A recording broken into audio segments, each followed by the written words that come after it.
Are you nervous? Yes, জানি না কেন ট্রেনটা যত কাছাকাছি আসছে মনে হচ্ছে যেন ভিতর থেকে হাত পাগুলো আমার একটু কাঁপাকাঁপি করছে। দেখায় যাক ট্রেন জার্নি কেমন হয়। হে এভরিওয়ান, আসসালামু আলাইকুম। আমি তোমাদের Ramisa. Welcome to my new blog. আগের দিন বলেছিলাম ট্রেনে করে বিয়ে বাড়ি যাব। এখন আমাদের ট্রেন এসে থামলো স্টেশনে।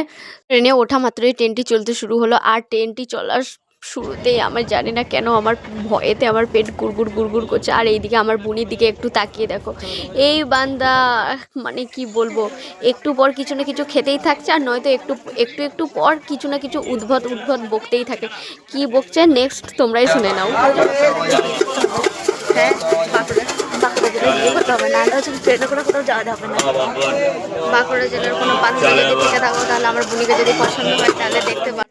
মানে আমি বুঝতেই পারি না এই বান্দা এত উদ্ভট কথাগুলো কোথা থেকে পায়, কোথা থেকে কুড়িয়ে পায় না চুরি করে আনে ওই জানে। যাই হোক, ওর সঙ্গে বকতে বকতে আমরা আমাদের স্টেশনে পৌঁছে গেছি। আর স্টেশন থেকে নেমে আমি কি যে রিল্যাক্স ফিল করছিলাম তা বলে বোঝাতে পারবো না তোমাকে। আর স্টেশন থেকে নামা মাত্রই আমাদের মামা আমাদেরকে নিতে এসেছিলো। সো আমরা এখন আমার মামার সঙ্গে বিয়ে বাড়ি যাই। দেখা হবে তোমাদের সঙ্গে নেক্সট ব্লগে। ততক্ষণের মতো টাটা।